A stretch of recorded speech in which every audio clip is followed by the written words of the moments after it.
Бүгүн да кайрадан сиз менен аял затына билип алууга жана андан туура тыянак чыгарууга түрткү бере турган жакшы маалыматтарыбызды бөлүшүүгө кайрадан кездешип турганыбызга кубанычтабыз.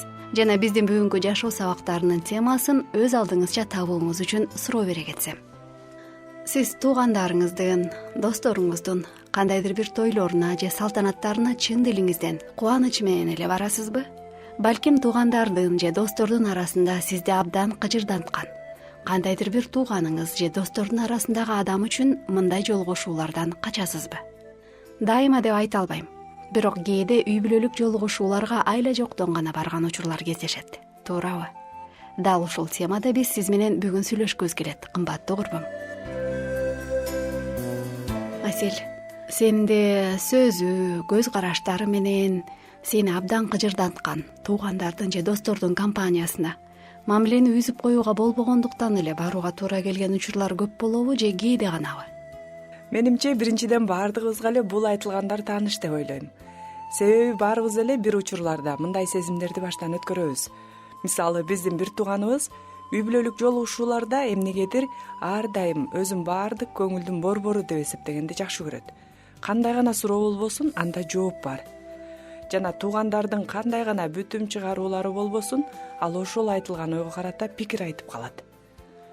Менин туугандардын арасында да мындайлар бар. Алар менен чогуу отурганда кайсы убакта чыр чыгып кетет же мени кыжырданткан сөздү айтат деп чочулап турасың. Ооба, туура. Кээде мындай отуруштарга жөн эле барбай койгуң келет же баргандан кийин бир жумушу менен сыртка чыгып кеткиң келет. Анткени абдан жагымсыз атмосферадан думугуп кетесиң. Ооба, анда мындай учурлардан, жагдайлардан кандай чыгуу жолу бар? Ой жүгүртүп көрбөйлүбү? Биздин жашоодо көп ыңгайсыздыкты жараткан учурлар, адамдар же шарттар бар. Бирок жакшылап ойлонуп көрсөк, мындай кырдаалдын пайда болуусуна биздин да кандайдыр бир деңгээлде катышыбыз болуусу мүмкүн, чынбы? Балким буга чейин тууганыбыз же досубуз менен кандайдыр бир келишпестик келип чыккан. Жана аны чечүүнүн ордуна унуткарып коюуну туура көргөндөрбүз. Ооба, туура айтасың. Жеке менде да буга мисалдар бар. Маселен, мага окшош ой жүгүртүп, өзүн мен каалагандай алып жүрбөгөн адамдар менен мен мамиле кургум келбейт. Өзүмө кээде чынчылдык менен караганымда, алардын мага түздөлүп, оңголууларын абдан каалайм. Анан мен оюма койсоң, алар мен каалагандай болуп өзгөрүшсө, баарыбызга жеңил болмок. Ал эми алар эмнегедир биз каалаган жакка өзгөрбөй коюшат. Өздөрүн баягыдай эле алып жүрө беришет. Ооба, анда эмесе кымбаттуу айым. Алдыда биз тил табыша албай жаткан адамдар менен кантип мамиле куруу керектигине пайдалуу маалыматтар жана кеңештер менен бөлүшкүбүз келет. Жогоруда берген сурообузга кайра кайрыла турган болсок, бир дасторкондо кандайдыр бир жакын бир туугандар чогулган тойдо отурабыз дейли. Сиз көптөн бери көрүшө элек бир туугандарыңыз менен баарлашып, ал жайды сурашып, жакшы эле олтургансыз. Бир убакта эле эшик ачылып, сизди кыжырданткан тууганыңыз кирип калды. Жүрөгүңүздүн согуусу тездеп, баягы мурунку жолугушуулардагы анын сизге айткан сөздөрү, жек көрө караган көз карашы көз алдыңызга келе түштү. Алгач сиз келгенде бул тууганыңыздын жок экени кубандырып, балким ал бүгүн келбей баарыбызга тынч отуруп, жакшы майрамдап кетүүгө мүмкүнчүлүк берет деп ичиңизден үмүттөнүп отургансыз. Бирок жок, андай болгон жок. Эми ал так сиздин жаныңызда отурат. Жаныңызга гана отурбастан, маал-маалы менен сиздин жүрөгүңүздү ууланткан катаал сөздөрдү, сын пикирлерди айтып коюп отурат. Анын сөзүнө карасаңыз, бүт жашоосун өз орду менен кынтыксыз жашап жаткан адамга окшош. Себеби ал жубайга кандай мамиле кылышты, сиздин балдарыңызды кантип тарбиялашты жана сиздин үй жайдын оокатын кантип орду менен жасоону бүт билчүдөй сүйлөп отурат. Ал эми сиз эч нерсе билбейсиз. Баарын туура эмес кылып жатасыз. Эмне кылуу керек? Туруп кетип башка бирөөнүн жанына барып сүйлөшүп отуруп алуу керекпи? Эмне кылуу керек? Бурулуп басып кетүү керекпи же ага бурулуп мамиле курууга мүмкүн эмес болсо да, ага жылуу сөз менен кайрылып, достошууга аракет кылуу керекпи? Чечим чыгаруу кандай кыйын, чынбы? Менимче, ал адамды көздөй бурулуп, анан эң биринчи эле кадам ага карап жылмаюу. Жылмаюу менен биз адамгерчилик сапатыбызды жана аны менен мамиле курууга даяр, ачык экенибизди да көрсөтө алабыз. Жаныңыздагы адам сиздин күтүлбөгөн мындай мамилеңизге ылайык жооп бере албагандыгынан сиз өзүңүздү оңдойсуз сезип кызыктай абалда калышыңыз мүмкүн. Бирок анын реакциясын байкайсыз жана бул сизди таң калтыруусу да мүмкүн. Сиздин жашоого кубанычтуу караганыңыз баарын кыжырданткан тууганды же досту гана таң калтырбастан, кырдаалга байкоо салып отурган башка туугандарга да жакшы таасирин калтыраарына шек жок. Ал эми сиздин жакшы мамиле курууга жасаган кадамыңыз ийгиликсиз болуп калса, эч нерсе эмес. Убактылуу ал адамды өз жайына калтырыңыз. Бул убактылуу гана болсун, биротоло колду түшүрүүгө болбойт. Бул жолку да болбосо кийинкисинде дагы жылмаюу менен жайдары караңыз. Ошентип бир эмес, ар бир жолу көрүшкөндө жылмаюуңуз жүзүңүздө болсун. Ал эми кайсы бир жолкусунда тууганыңыздын жылмаюу менен жооп бергенине бир нече жакшы сөздөрүңүздү айтыңыз. Жылуу сөздөр адамдардын ортосундагы мамилени көпчүлүк учурда өзгөртөт жана жакшыртат. Тууганыңыздын сиздин сөздөрүңүзгө жараша жакшы сөзүн камдап, бирок айта албай жатканын байкасаңыз, эч нерсе эмес, бул сизди тынчсыздандырбоосу керек. Негизгиси, сиз жакшы мамилеге жол салып койдуңуз. Андан аркысында сиздин дарегиңизге кандай гана сын пикир айтылбасын, же айткан оюңуз менен макул эместигин билдирип талашкысы келип турса да, унчукпоо жана жылмаюу менен жеңүүгө аракет кылыңыз. Унчукпаган адам үйдөй баледен кутулат деп бекеринен айтылбаса керек. Ошондой эле дагы бир кеңеш. Эсиңизде болсун. Сиз жана тууганыңыз же тил табыша албай жаткан досуңуз ар түрдүү адамдарсыңар. Бири-бирине баардык жагынан куюп койгондой окшош адамдар жок да. Баарыбыз бири-бирибизден айырмаланып туруубуз менен жашоо кандай кызыктуу. Ал адам аркылуу берилген сын сөздөр же одоно айтылган кеңештер убагында сизди таарынтты. Бирок жакшылап ойлонуп көрсөңүз, анын айткандарынан пайдалуу ойду да кээде табууга болот. Андыктан ал адам тарабынан айтылган сөздөргө жакшылап ой жүгүртмөйүн, жакшы же жаман реакция кылууга шашылбаңыз. Балким тууганыңызга сиздин жакшы мамиле, жагымдуу болгонун тез арада көрө албашыңыз мүмкүн. Бирок жакшы иштен жазбаңыз да, сиздин жакшы мамиле курууга аракетиңизди башка туугандарыңыз көрүп турганын унутпаңыз. Албетте, алар үчүн сиздин аракет жакшы гана таасир калтырат. Бардыгын сүйүү менен аткарып, тигил адам татыксыз деп ойлоп турганыбызда да сүйүү көрсөтсөк, ал сөзсүз жакшы натыйжа берерин билебиз. Ошентип эмне кылсак да, сөзүбүздү же иштерибизди сүйүүгө негиздесек, ал биздин рухий жашообуздун абалын чагылдырып, эң кыйын мамилелерди оңдоп, адамдардагы жаман мүнөздөрдү да өзгөртө алат. Кымбаттуу айым, дагы бир ирет бизди сооротуучу нерсе бул жакшы, бекем мамилелер көз ачып жумганча курулбасын билебиз. Ал убакытты жана сиз тараптан колуңузду түшүрбөөнү талап кылат. Ошондой эле бизди көп капа кылган туугандар менен эч нерсеге карабастан туура мамилени куруп жана ошону кармап калуу керектигин түшүнгөнүбүз оң. Себеби алар биздин туугандар. Досту, курбуларды тандап алабыз. Ал эми ата-энени, туугандарды тандай албайбыз. Демек аларды кандай болсо ошол бойдон сүйөлү жана өзүбүз тараптан сүйүү көрсөтүүнү уланта берели. Андыктан туугандардын же достордун кийинки жолугушууларын, алардын ар бири менен мамилени бекемдөөгө жумшоону чечим катары кабыл алалы да, ушул жакшысы биздин тандообуз болуп калсын. Кымбаттуу айым, эң сонун практикалык кеңеш. Биз сөз кылып жаткандай абалда калганда эле ушул айтылган өз жашообуздан алынган жөнөкөй кеңештер эсибизге келип, аларды аткаруучулардан болсок экен. Ал эми азыр биз уктуруубуздун экинчи бөлүгүндө бир аялдын окуясына күбө болобуз. Балким айрымдарыңар анын жашоосу менен ыйык жазууну окуудан улам таанышкандырсыңар. Бул аялдын аты Элизабет. Ал жакан чөмүлдүрүүчү деп белгилүү болгон пайгамбардын апасы болгон. Ардактуу айым, бүгүн эртең менен чай демдеп жатып, өзүмчө ой жүгүрттүм жана жашоо сабагын алдым. Эгер биз чайдын жалбырактарын алып карасак, алар өздөрүнчө турганда эч кандай мааниге ээ эместей сезилет, чынбы? Аларды чай кылып демдегенибизде гана мааниге ээ болуп, бизге жагымдуу, пайдалуу суусундук болуп бере алышат. Ар кандай сорттогу чайлар бар.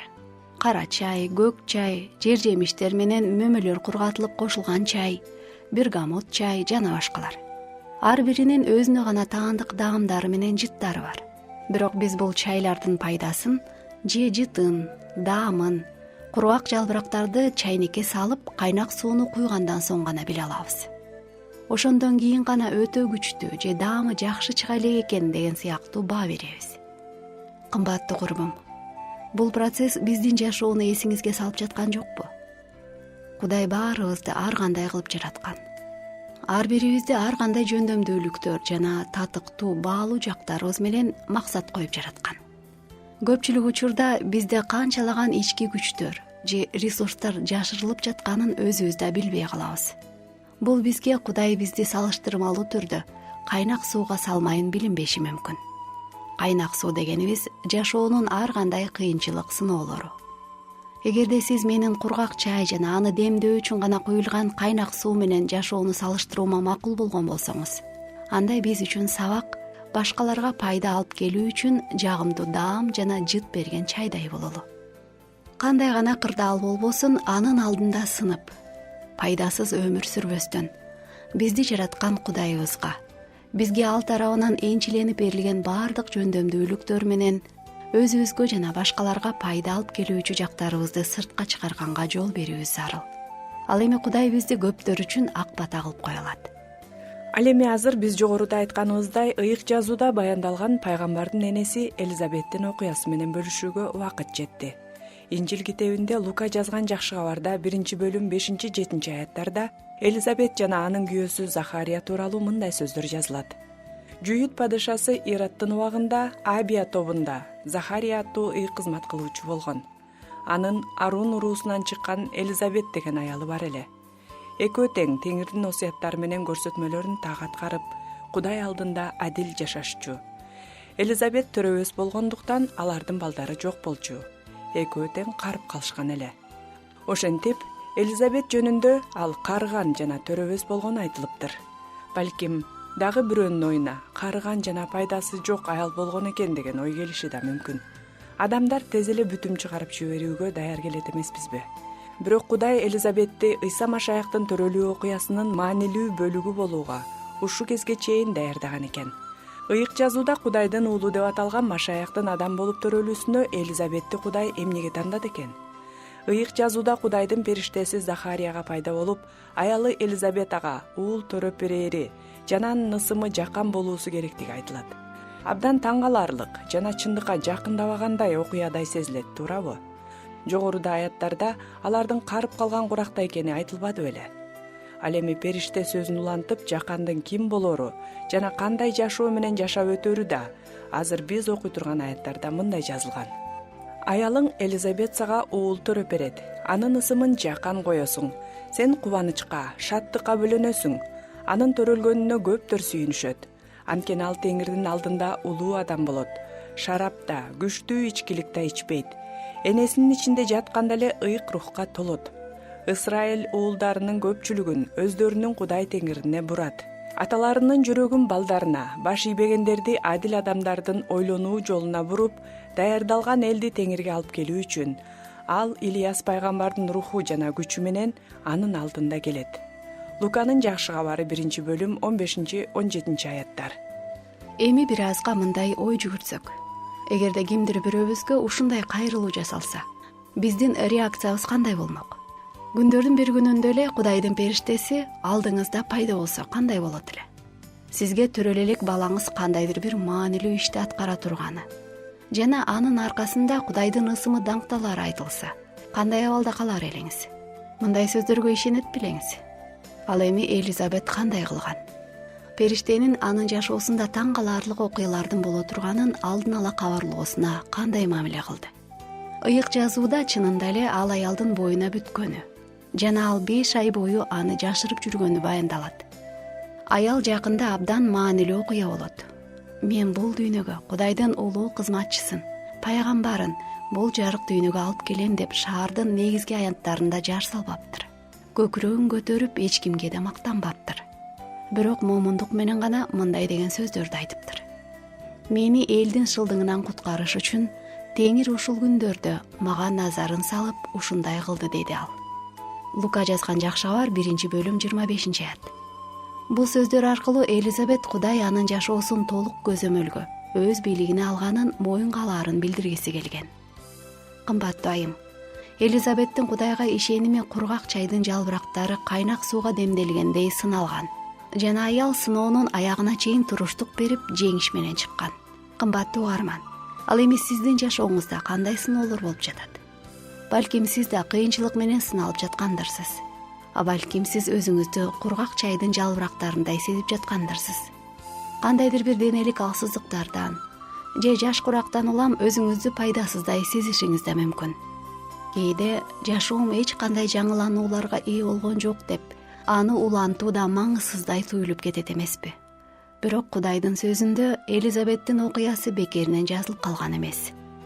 Себеби Кудай көптөгөн адамдарда үмүт жана ишенимдин отун жандыргысы келет. Элизабетти эстен чыгарбаңыз. Ал карыган жана төрөбөс эле. Бирок жүрөгүндө момундук жана Кудайга ишенүү бар болчу. Ошол ишенимди көргөн Кудай ага назарын салды. Үмүттөнгөн жакшылыгын берүүнү унуткан жок. Ал эми Кудай үчүн анын жаш курагы, адамдар же өзү тарабынан төрөбөс деген багасы жолдо боло алган жок. Кандай деп ойлойсуз? Сизде кандайдыр бир көйгөйдүн чечилүүсүн сурап же жакындарыңыздын муктаждыгын айтып Кудайга сыйынып, бирок ошол эле убакта анын жооп бере турганынан шектенген учурларыңыз болду беле?